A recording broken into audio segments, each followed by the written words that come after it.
Bonjour à tous, bienvenue dans le Café Innovation proposé par la Commission Innovation du Club de la Com. Nous sommes ravis d'accueillir l'agence e-sport qui va nous présenter les enjeux et les potentialités du e-sport.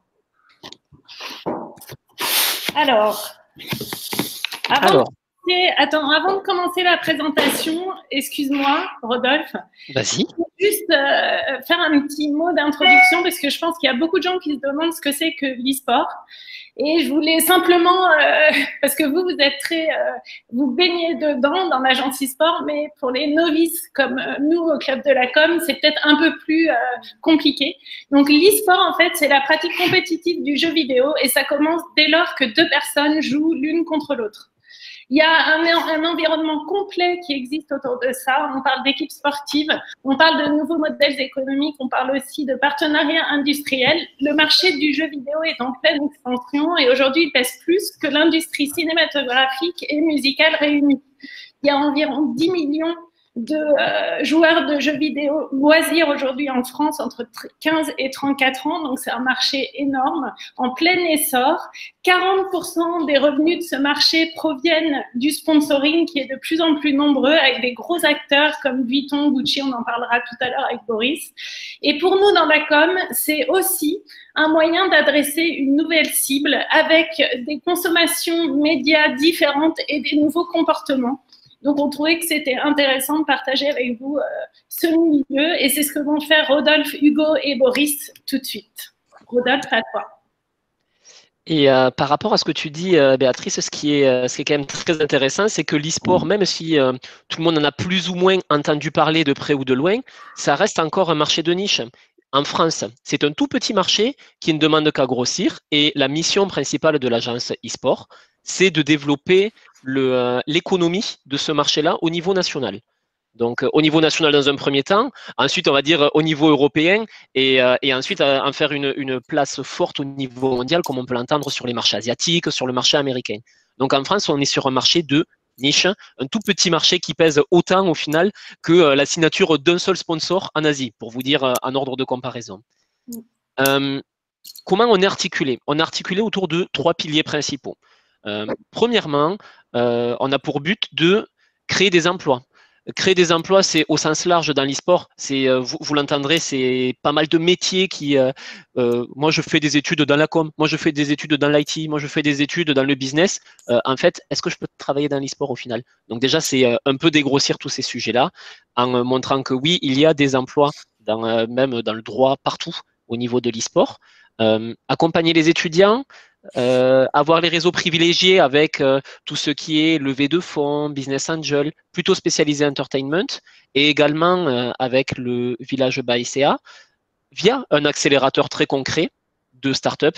À l'heure actuelle, on a 4 start-up et on envisage de continuer plusieurs saisons avec de nouvelles promotions. Donc ça, c'est pilier emploi. Premier. Le second, c'est un club business, exactement comme vous avez le club de la com. C'est le club dans lequel on va se faire rencontrer tous nos membres adhérents. Et le but de ces rencontres, il est très simple. La plupart des idées, elles se prennent autour d'un café ou d'une bière. Donc le but, c'est de créer le contexte qui fait que les personnes vont pouvoir se rencontrer, vont pouvoir discuter et vont pouvoir se dire « Oh, là, il y a un truc à faire ensemble ». On s'y prend de plusieurs manières. On a fait pendant le confinement plutôt des webinars, donc c'était un peu moins intimiste en tant que tel, qui était plutôt ouvert. On va faire aussi par la suite des choses un peu plus privées. On va mettre à l'honneur certains membres. Voilà. Le but, c'est d'avoir un agenda qui permet de chacun se voir, chacun venir échanger autour de l'e-sport, appliqué à son business. Et ce qui est intéressant et ce dont on s'aperçoit, à l'agence e-sport à l'heure actuelle, c'est qu'il y a des personnes de la France entière, même si historiquement on est basé en Occitanie, Toulouse-Montpellier, et de métiers, mais complètement différents. Ça va de la personne qui fait du droit à la personne qui vient vendre ses propres boîtes insonorisées. Ça va surtout à des personnes et des sociétés que l'on appelle non endémiques. Et c'est là que ça devient intéressant, parce que je suppose que dans la plupart des cas des personnes membres du club de la com, vous êtes dans des sociétés non endémiques à l'e-sport, c'est-à-dire qui n'ont pas de lien direct. Et pourtant, c'est notre pari que le business va se creuser grâce à ces sociétés-là. Troisième volet, le volet formation. volet formation, il y a deux choses à distinguer. Petit A, les formations à destination des écoles et universités. Le but, c'est d'accompagner, pourquoi pas, une filière communication dans comment on fait de la communication très orientée e-sport et entertainment.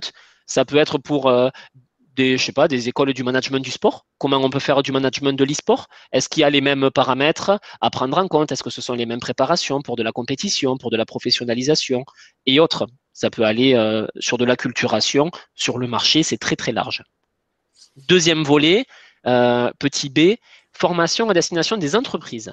Et là, surtout si vous avez des questions, n'hésitez pas, mais ça va de la simple initiation, on va dire, des dirigeants sur, OK, quel est l'e-sport, quel est le potentiel, qu'est-ce qu'on peut en faire, et pourquoi je mettrai de l'e-sport dans ma société, à aller sensibiliser les collaborateurs, à leur expliquer comment on peut faire de la rétention grâce à l'e-sport. Ça peut être sensibiliser les ressources humaines et se dire que il y a pas mal de choses à faire d'intéressantes avec l'e-sport pour faire venir des collaborateurs, pour faire rester des collaborateurs, pour développer des nouveaux marchés. Nous, côté ESN, entreprise du numérique, on a des nouveaux marchés à aller exploiter. On ne sait pas forcément comment s'y prendre. Donc, l'agence peut aller accompagner nos dirigeants sur OK, quel est le potentiel de ce marché-là. J'en dis pas plus. Surtout, si vous avez des questions, n'hésitez pas à les poser après. Merci Rodolphe. Donc, ce que je vous propose, c'est qu'on voit ensemble 3 grandes étapes. Donc, e-sport, de quoi parle-t-on? Notre meilleure ambassadrice, Béatrice, en a rapidement évoqué les faits, mais je vais essayer justement de compléter ces propos. Le second sujet, l'e-sport pour atteindre les millennials, donc le jeune public justement qui est entre 18 et 35 ans, et bien entendu l'e-sport pour les entreprises. Donc, dans un premier temps, nous allons voir justement l'e-sport. De quoi parle-t-on? Alors, nous vous proposons justement une définition assez simple, c'est que l'e-sport désigne l'ensemble des pratiques permettant à des joueurs de se confronter entre eux à travers un jeu vidéo, c'est-à-dire un support électronique. Et l'objectif, bien entendu, est une atteinte d'une victoire. Donc, les 3 critères principaux, Béatrice les a évoqués tout à l'heure, c'est un affrontement entre un ou des joueurs, donc de façon individuelle ou collective sous forme d'équipe, et sur un support électronique. Donc la pratique se compose de pas mal de différents acteurs. Justement, avant d'embrayer sur cette présentation-là, nous vous mettrons en lien justement de cette présentation une vidéo qui présente justement la dimension qu'a prise l'e-sport au niveau européen, avec un jeu central qui est League of Legends, qui sera finalement le sujet central de cette vidéo-là, mais qui vous présentera les différentes étapes, que ce soit l'engouement de ces nouvelles populations, l'engouement aussi au niveau présentiel, c'est-à-dire des stades qui sont remplis tout autant que des sports traditionnels, mais également le nombre de marques ahurissantes qui commencent à s'engager dans l'e-sport. Et Rodolphe l'a très bien dit, principalement des marques non endémiques, donc qui ne sont pas de ce secteur-là d'activité. Donc je vous laisserai justement, on vous laissera le lien dans la présentation. Donc pour présenter rapidement la pratique de l'e-sport, je ne vais pas rentrer énormément dedans, sinon ça pourrait durer des heures, mais il faut considérer que l'e-sport, ce n'est pas simplement quelqu'un qui pratique, c'est aussi des consommateurs. C'est-à-dire qu'il y a beaucoup de personnes, tout comme dans le milieu du sport, et dans le milieu du divertissement, qui préfèrent regarder que directement pratiquer eux-mêmes. Donc, il y a beaucoup de chaînes. Donc, on peut citer ES1 ou des chaînes un peu plus médiatiques comme ESPN qui ont racheté des droits pour diffuser du e-sport de façon régulière. Ensuite, vous avez des pratiquants. Et les pratiquants se définissent sous plusieurs axes. Vous avez les e-sportifs loisirs. Donc, c'est toutes les personnes qui peuvent pratiquer de façon libre et informelle du jeu vidéo compétitif. Et ensuite, bien entendu, tout comme le parallèle avec l'univers du sport, vous allez rentrer dans une pratique beaucoup plus compétitive, compétitif amateur, compétitif puriste et compétitif professionnel, qui correspond à un cycle finalement relativement similaire à du sportif. La seule grande différence finalement avec l'univers du sport, c'est l'e-sportif de spectacle. C'est-à-dire, je viens de parler rapidement des chaînes qui ont récupéré finalement cet univers qui est l'e-sport pour le diffuser, mais il existe aussi beaucoup de supports comme YouTube, comme Twitch ou comme Fumixer un temps, des plateformes de diffusion qui permettent finalement à des personnes isolées ou des personnes emblématiques de diffuser leur contenu pendant qu'ils font du jeu vidéo. Donc la structuration de l'écosystème. Rapidement, ça va vous permettre de voir justement comment se construit le secteur professionnel et amateur de l'e-sport et quelles en sont les principales briques. Donc, si on commence en haut à droite, vous pouvez voir que le principal sujet est lié aux éditeurs. Donc, les gros éditeurs sont Riot Games, eSport, Ubisoft, Blizzard Activision. Justement, je vous laisserai nos coordonnées mail si jamais vous avez des questions, parce que c'est vrai que c'est relativement dense à évoquer en quelques minutes, mais c'est ces principaux-là éditeurs qui gèrent les principales ligues, c'est-à-dire les compétitions en ligne de leur propre jeu, et qui diffusent finalement les scènes e-sport. Ensuite, vous avez bien entendu tout l'écosystème, comme l'a présenté Rodolphe. J'ai le plaisir d'intervenir régulièrement dans des écoles et la métaphore que j'aime bien employer, c'est que l'e-sport, c'est comme l'armée. C'est-à-dire que l'armée, c'est pas simplement un soldat qui tient une arme et qui part à la guerre, c'est pléthore de métiers tout autour. L'e-sport, c'est la même chose. C'est pas juste un joueur ou une joueuse de jeux vidéo qui fait une compétition, c'est aussi pléthore de métiers tout autour et qui sont composés justement d'agences, de bars, de gaming house, de médias, de marques qui souhaitent s'y investir, de startups, etc., etc. Bien entendu, vous avez les ligues, donc c'est de ce dont j'ai parlé, qui est issu finalement par ruissellement des éditeurs. Ça peut être des ligues possédées directement par l'éditeur, c'est-à-dire Riot qui possède sa ligue League of Legends, Overwatch qui est possédé par Blizzard Activision, etc., etc. Ou ça peut être des ligues dédiées comme ESL qui ne possède pas à proprement parler de jeu, mais qui est en partenariat avec certaines grandes licences. Les chaînes de télévision, j'en ai rapidement évoqué les effets. Vous avez un volet web, c'est-à-dire les web TV comme Twitch, etc., qui permettent de faire de la diffusion. Vous avez les modèles TV, donc les chaînes, on va dire, plus traditionnelles, comme ES1, ESPN et j'en passe, qui permettent de diffuser de façon régulière et traditionnelle de l'e-sport. Des événements emblématiques, alors malheureusement, dans cette période de Covid, beaucoup ont été décalés, voire annulés pour l'année 2020. Mais par contre, vous avez des événements à plusieurs centaines de milliers de personnes. Je prends l'exemple, par exemple, de la BlitzCon qui attire chaque année en Allemagne 300 000 personnes. La Paris Games Week, si Boris, tu me rectifieras si je me trompe, attire environ 200 000 personnes sur son édition 2019. Donc, ce qui est concrètement des très belles opportunités pour les marques qui veulent s'y faire référencer et s'y faire voir. Et Hugo, si je peux me permettre de te couper, là où c'est intéressant, c'est aussi que sur les événements physiques, là où tu vas remplir un hôtel Accor Arena en quelques minutes au final, tu as aussi la rediffusion, exactement comme du sport, à des centaines, voire des millions de personnes, d'où la nécessité pour les marques d'être diffusées à ce moment-là. L'exemple Vuitton qui lâche un ticket de 1 à 2 millions d'euros pour qu'il y ait 3 personnes qui dansent autour de leur sac, sur cette cible-là, ça peut être intéressant. Tout à fait. Donc ensuite, les autres sujets, c'est bien entendu les équipes. Donc vous avez différentes divisions. Vous avez les divisions nationales pour certains jeux vidéo, les divisions régionales, c'est-à-dire l'Europe, l'Asie, l'Amérique du Nord, l'Amérique du Sud, et j'en passe, bien entendu. Et vous avez la dimension mondiale avec les compétitions. Donc vous avez des grosses équipes, des grosses écuries comme Vitality pour une écurie française. Vous avez des écuries comme Fnatic, qui est une équipe anglaise, etc., etc. Chaque région a ses champions et il faut savoir que ces équipes sont suivies par une communauté de passionnés de plus en plus conséquente. C'est-à-dire qu'un match des Fnatic sur les mondiaux, ça peut attirer jusqu'à quelques dizaines de millions de téléspectateurs, donc ce qui est relativement respectable par rapport à des sports qui marchent excessivement bien en Europe, comme du football ou du rugby. Ensuite, vous avez le côté training, c'est-à-dire tout ce qui peut être lié à l'éducation et justement le sourcing des joueurs. Donc voilà, comment se structure de façon assez claire l'écosystème de l'e-sport. Ce qui est super important à dire aussi, c'est que l'e-sport n'est pas simplement du jeu vidéo à travers un PC ou à travers une console de salon.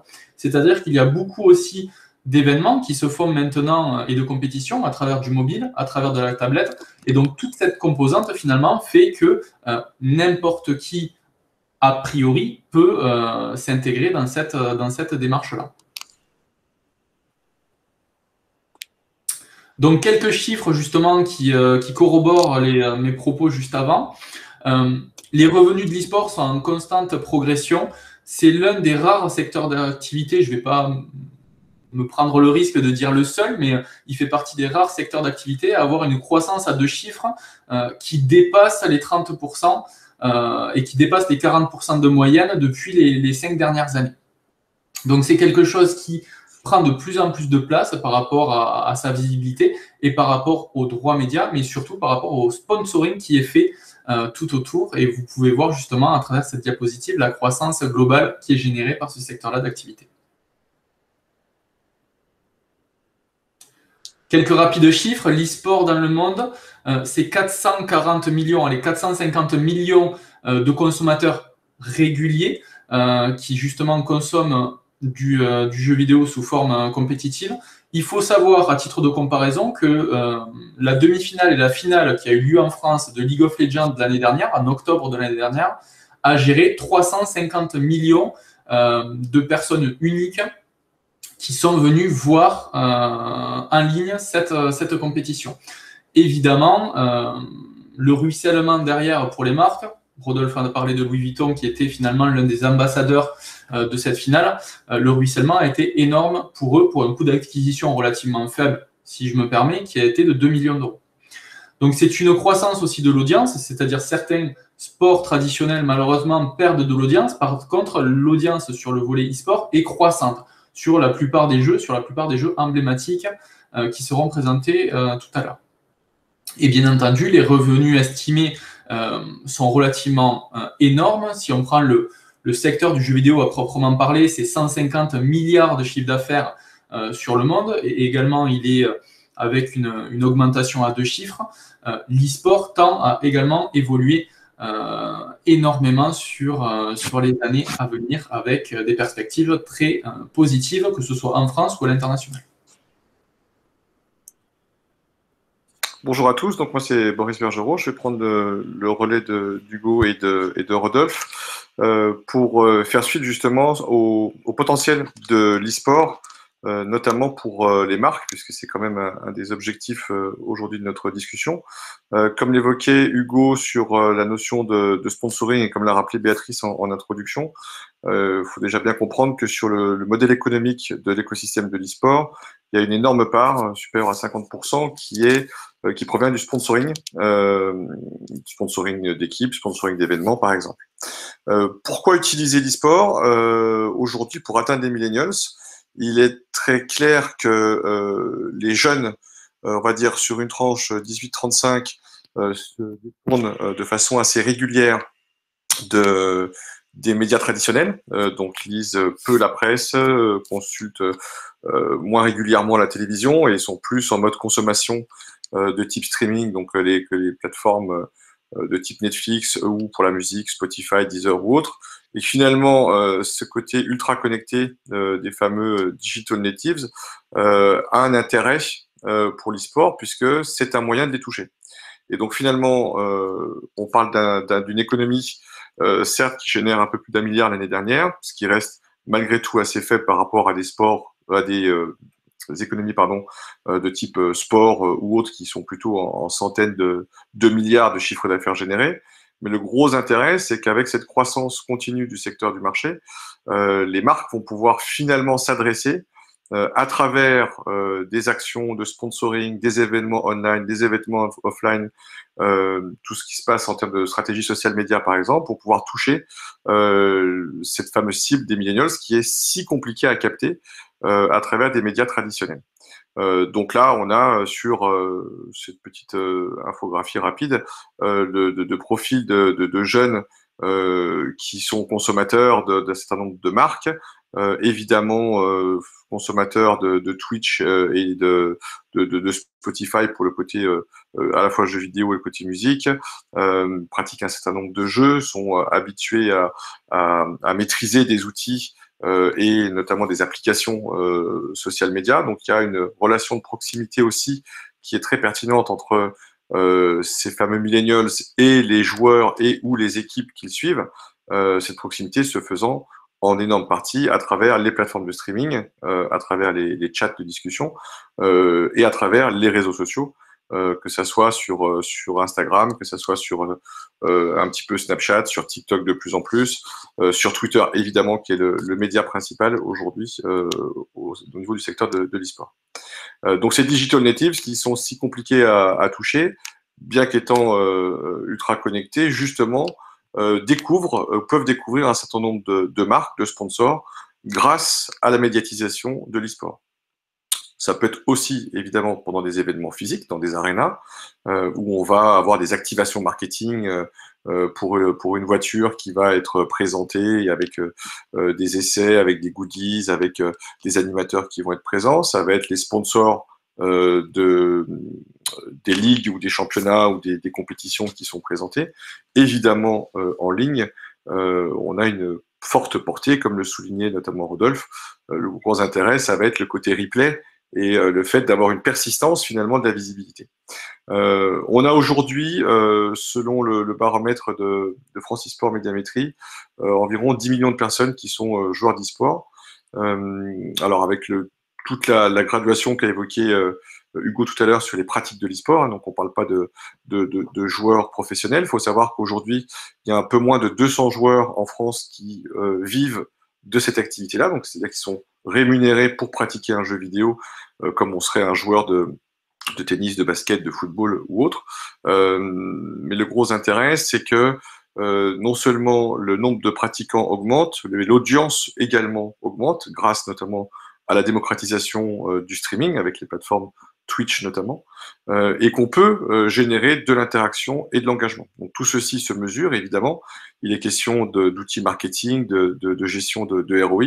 Donc il existe des applications, des outils qui vont permettre de donner des informations concrètes à un sponsor sur sa visibilité, aussi bien en live sur des événements sur Twitch, YouTube ou autres, que sur l'exposition au niveau des réseaux sociaux, en termes d'e-réputation, etc.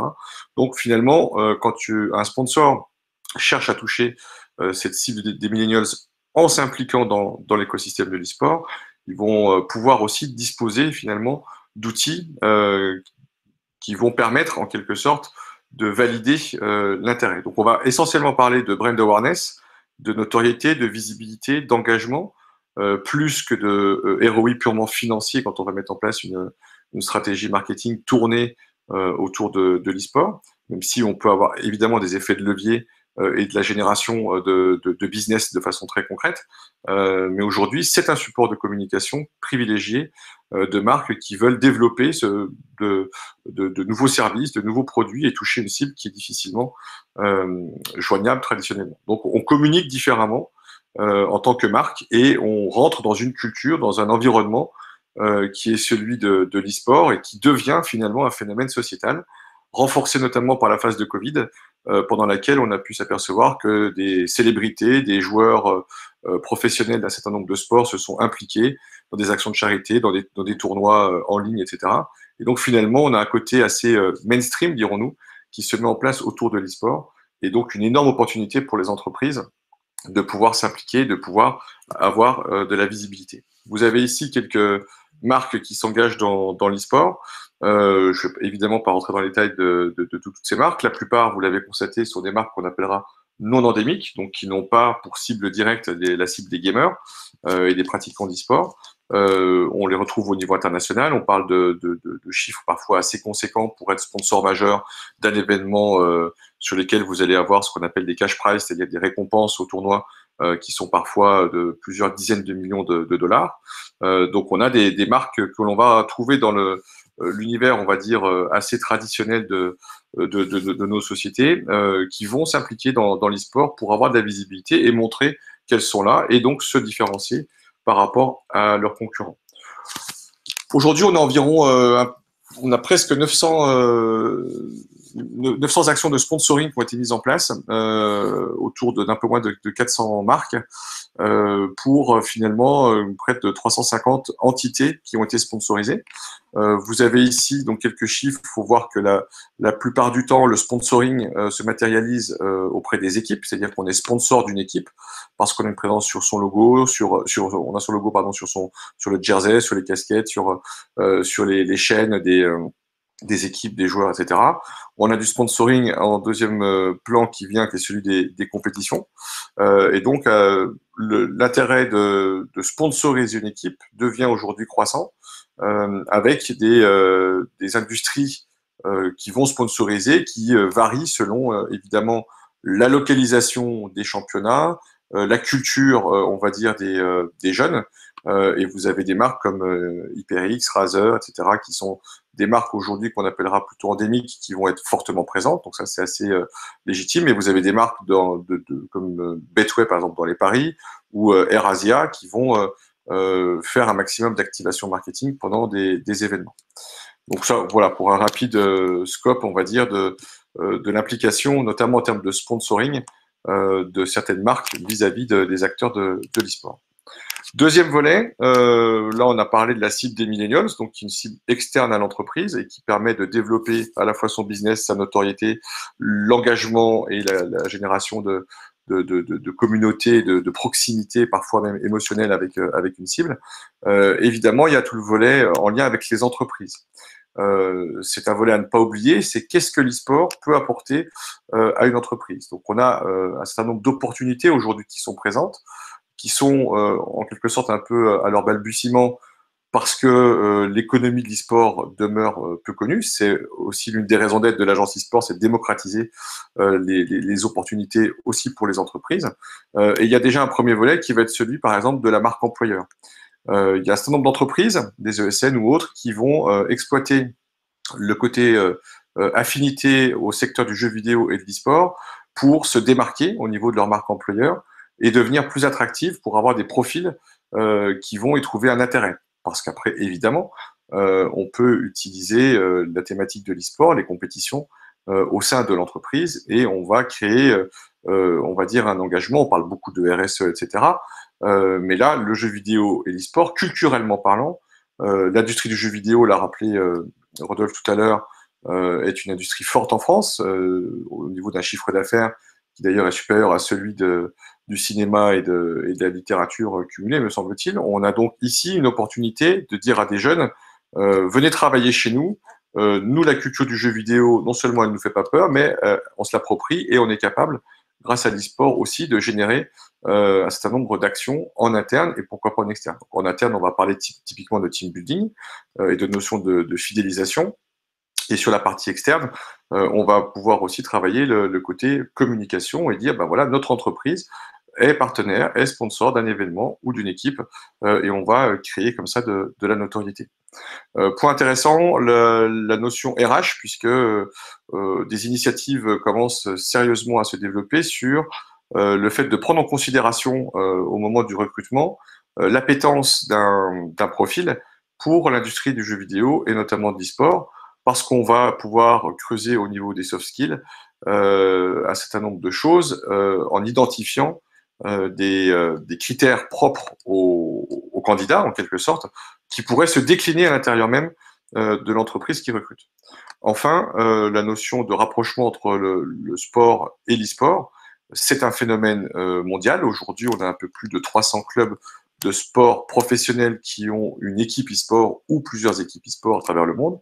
On parle de foot, on parle de rugby, on parle de football américain, on parle de hockey, on parle de basket, on parle de tennis ou autre. Donc, c'est un phénomène dans lequel je ne vais pas rentrer en détail dedans, mais qui montre l'opportunité pour des clubs de sport de s'associer à des équipes e-sport ou de créer leur propre équipe ou leurs propres événements. Déjà parce que ça va permettre de rajeunir l'audience, de créer des activations marketing, de pouvoir générer plus de trafic parfois dans les stades. Et donc, ce rapprochement avec le monde du sport a un impact aujourd'hui au niveau du sponsoring, parce que finalement, les entreprises comprennent qu'il n'y a pas que dans le sport traditionnel qu'on peut investir, mais on peut investir dans le secteur de l'e-sport, et en plus, ça tombe bien, ça rejoint de plus en plus le secteur du sport, donc on va poursuivre un peu la stratégie initiale. Sur la partie soft skill, on a ici un intérêt pour un nombre croissant d'entreprises à ne pas se limiter simplement aux compétences et aux expériences, on va dire, des candidats, mais de se poser la vraie question, de se dire, tiens, j'ai en face de moi un profil qui est fan d'e-sport ou pratique de l'e-sport, c'est un ancien joueur professionnel ou un joueur amateur ou un semi-professionnel, peu importe, qu'est-ce qu'il peut apporter à mon entreprise? Et de par un certain nombre de compétences intrinsèques des gamers, des joueurs de jeux vidéo, telles que la recherche de la performance, telles que la connexion aux individus, cette capacité de s'adapter assez facilement, puisque de fait, les jeux eux-mêmes changent régulièrement. Donc, un joueur doit systématiquement se remettre en question et s'adapter finalement en termes de stratégie, en termes de gameplay ou autre, par rapport à son activité de joueur en solo ou en équipe. La résistance à l'échec, puisque bien évidemment, tout le monde n'est pas champion du monde, champion d'Europe ou champion de France sur une compétition. Et deux éléments qui nous paraissent nous clés au sein de l'agence, c'est la notion de concentration et le côté autodidacte. La concentration parce qu'effectivement, sans faire le rapprochement d'un point de vue concept entre ce qu'est le sport et ce qu'est l'e-sport et est-ce que l'e-sport pourrait être un sport, la question n'est pas là. La question est de se dire, un joueur d'e-sport est en mesure d'apporter en sein d'une entreprise une certaine flexibilité, mais aussi une concentration avérée et une capacité d'apprentissage qui est évidemment très souvent différenciante par rapport à des candidats qui ne sont pas familiers, on va dire, à cette industrie du sport électronique. Et donc, ça nous permet finalement, en interne, au sein d'une entreprise, d'imaginer des métiers sur lesquels des joueurs de jeux vidéo, des e-sportifs, pourraient justement être encore plus performants. Alors, en termes de management, de gestion d'équipe, évidemment, il y a un rôle intéressant et de coaching. Community manager, infographiste, technicien réseau, développeur, voilà quelques métiers sur lesquels bon nombre de profils qui ont une appétence pour le jeu vidéo, l'e-sport, peuvent se retrouver parce qu'ils ont déjà eu cette casquette-là par rapport à leur propre équipe ou parce qu'ils ont développé des soft skills qui vont leur permettre justement d'être encore plus performants qu'un autre candidat. Donc on le voit finalement, on a parlé précédemment de l'impact, de l'intérêt de l'e-sport pour une entreprise au niveau de l'engagement avec une cible de millennials et d'opportunités finalement d'avoir un nouveau support de communication, puisque l'e-sport est un support de communication pour un très grand nombre d'entreprises, notamment communication externe, mais on le voit aussi en interne par rapport à des problématiques de recrutement, de team building, et d'avoir cette opportunité aussi de s'intéresser à ce qu'est l'e-sport. Rapide point sur quelques marques. On a parlé de League of Legends tout à l'heure, où on a effectivement Louis Vuitton qui s'est fortement impliqué. Donc très surprenant quand ça a été annoncé, puisque on a l'impression que le monde des gamers, avec les clichés qui vont avec, n'a rien à voir avec celui du luxe. Et pourtant, on était sur un événement en France, une finale mondiale, une marque française internationale de luxe emblématique, et toute une scénarisation, un storytelling qui a été mis en place autour de personnages et d'accessoires designés par Louis Vuitton à l'occasion de cet événement. Donc ça a relevé entre guillemets le côté brand awareness à la fois de la ligue en question, du championnat qui se terminait sur League of Legends, et l'intérêt aussi pour une marque, y compris une marque de luxe, de se dire je vais commencer à travailler ma relation avec cette cible-là, qui demain aura un travail, qui demain aura un pouvoir d'achat et qui demain pourra peut-être être mes clients. C'est le cas de BMW. On a le petit visuel en dessous qui a été partenaire des 5 plus grosses équipes d'e-sport au monde, réparties sur un certain nombre de continents. Et on a des entreprises qui sont parfois publiques. C'est le cas en bas avec la Team Loco, la SNCF, qui avait, il y a quelques temps, monté sa propre équipe en interne. Donc, ils avaient fait une petite sélection des meilleurs joueurs parmi les employés de la SNCF, et ils leur allouaient du temps pour pouvoir se retrouver, s'entraîner et aller représenter la SNCF à travers une équipe, donc qu'on appelle la Team Loco, lors des événements physiques et des événements online. Donc ça, c'est un sujet, on va dire, intéressant à explorer. C'est comment une entreprise peut motiver ses collaborateurs en leur permettant de représenter finalement l'entreprise à travers l'e-sport. Enfin, deux derniers petit cas qui existe dans le secteur du sponsoring ou des partenariats. L'un des premiers groupes en lien avec les intérims, donc Randstad, qui s'intéresse depuis quasiment 2 ans maintenant au secteur de l'e-sport, en ayant développé son propre site, donc randstad.game, en ayant un certain nombre d'ambassadeurs, d'influenceurs qui vont à la rencontre des jeunes, en étant sponsor ou partenaire d'un certain nombre d'événements, notamment avec l'ESL ou la Paris Games Week par exemple, et donc de se dire voilà, nous Randstad, on a un positionnement, on n'exclut pas tous ceux qui sont des joueurs de jeux vidéo finalement, qui ont beaucoup de clichés encore aujourd'hui de personnes qui n'ont pas de vie sociale, qui ont de l'embonpoint, qui mangent mal, etc.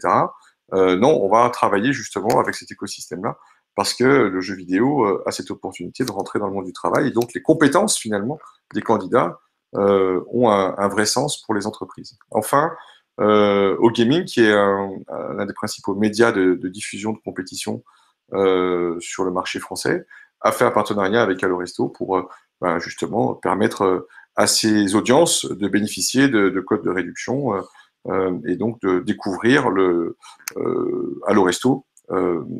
Et donc ce lien est bénéfique en quelque sorte pour les deux, à la fois pour l'audience d'OGaming et évidemment pour Alloresto, qui va toucher, grâce à une plateforme de type Web TV, va bénéficier d'une exposition médiatique assez directe et pertinente. Voilà pour ces deux aspects, donc sur l'aspect e-sport pour millennials et e-sport pour les entreprises. Je laisse la main à Rodolphe.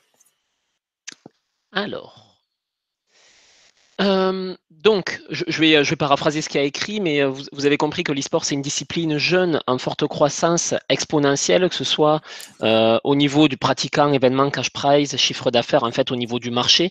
Donc, en France, les chiffres de l'année dernière parlent d'un marché qui pèse 40 millions d'euros. Donc, autant vous dire, c'est tout petit et ça va faire que grossir. C'est aussi un support de communication prisé par de nombreuses marques, des clubs sportifs, des sociétés. Et pour faire le lien aussi avec ce que disait Boris tout à l'heure, pour les entreprises, c'est aussi un moyen d'engager les millennials. Parce qu'on a parlé des millennials, on a parlé des entreprises. On arrive sur une population qui, en fait, vient plus chercher une expérience du quotidien dans une entreprise plus qu'une marque d'entreprise. On va pas aller dans l'entreprise Poète-Poète parce qu'elle s'appelle Poète-Poète maintenant. On va venir dans l'entreprise Poète-Poète parce qu'elle nous propose une expérience du quotidien qui rejoint nos valeurs et dans laquelle on se reconnaît.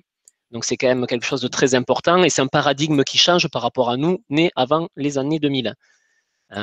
Et tout cela, toutes ces personnes-là, Bac plus 5, arrivent sur le marché du travail d'ici 2 à 5 ans. Donc, il faut y être préparé. C'est aussi un levier de différenciation pour les entreprises, soucieuses de leur marque employeur, DRH, et soucieuses d'attirer et de retenir les nouveaux talents. Donc là, l'intérêt, c'est surtout, si vous avez des questions, qu'on puisse échanger plutôt par rapport à votre métier, à vos métiers, parce qu'il y a plein de métiers dans le club de la com, comme nous a expliqué Béatrice. Donc, n'hésitez pas à échanger avec nous. Et pour nous, en tout cas, c'était un plaisir de pouvoir vous pousser ce que signifie le marché de l'e-sport.